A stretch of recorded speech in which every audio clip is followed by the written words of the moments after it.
How long do you think it takes to build a new habit? The idea that it takes 21 days to form a new habit might be commonly known, but it lacks scientific evidence. According to the study conducted by researchers at the University College London, on average, it takes 66 days to form a new behavior. The range observed in the study was pretty broad, from 18 days to 254 days to build a new habit. The time it takes to build a new habit depends on several factors. Let's look at three of them. Number one, the level of individual motivation. How motivated are you to build this new habit? If you and I were to build a new habit of daily swimming, I can tell you right away, I would be minimally motivated. Not sure about you. Number two, complexity of the behavior. How easy or difficult this habit is for you. For example, drinking a glass of water first thing in the morning might become a habit much faster compared to daily exercise. And number three, consistency. If you perform this new habit on and off, don't expect this habit to stick. You gotta perform this new habit on regular basis and over an extended period of time. So remember, building a habit is a gradual process. It requires consistency and repetition. So stick with it. Habits are time sensitive. If you invest little time to perform a new habit, you are likely to fail. If you invest enough time to consistently perform this new habit, your chances of succeeding increases exponentially. Let me demonstrate this using plateau of latent potential, a concept I borrowed from James Clear's book, Atomic Habits. When you start building a new habit, you are likely to give up because you don't see immediate results of your new habit and your habit doesn't become automated. This is when you hit valley of disappointment and you are likely to give up.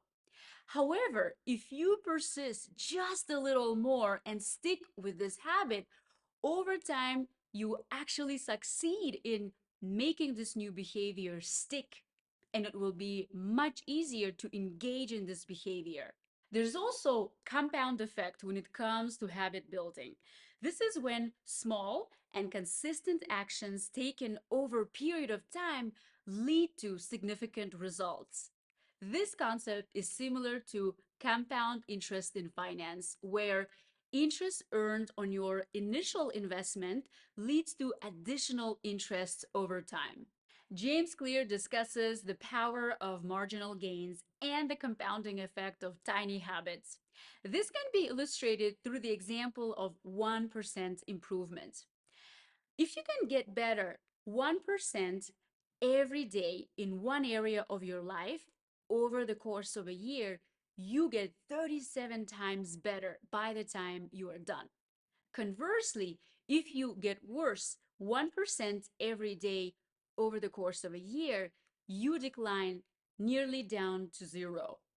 The impact of these small changes are not noticeable in the short term. However, over time, compounding effect can be very powerful. For example, reading a few pages of a book every day might seem trivial in the short term.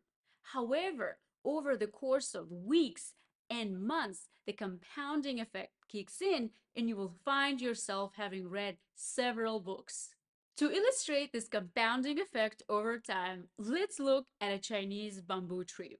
When farmers plant the seed, they water and fertilize the plant, but nothing happens in the first year. The second year, they keep watering and fertilizing the plant, and still nothing happens.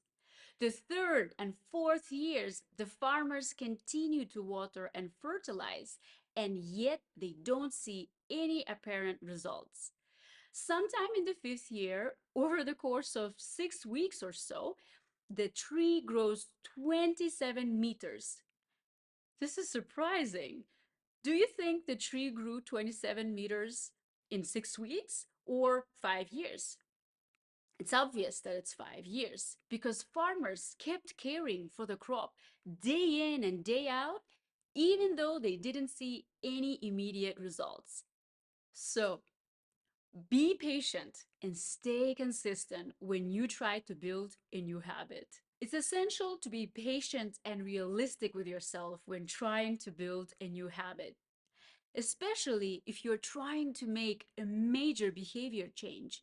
Expect it to be challenging and give yourself enough time frame to practice this new behavior. Starting small, staying consistent, and understanding that setbacks are part of the process can help you succeed in this endeavor. If you're open to it, do an experiment. Pick one easy and one challenging habit that you want to master. Jot down the start date and then consistently perform these two habits over a period of time. When these habits become easier for you to engage in and almost become automated, note it down. Then compare how long did it take you to build an easy habit versus a difficult habit. That might be your time frame for developing new habits. And if you feel like it, share that with me. I'm very curious to see how long did it take you to perform this new habit. With that, I'll see you in my next video. Bye!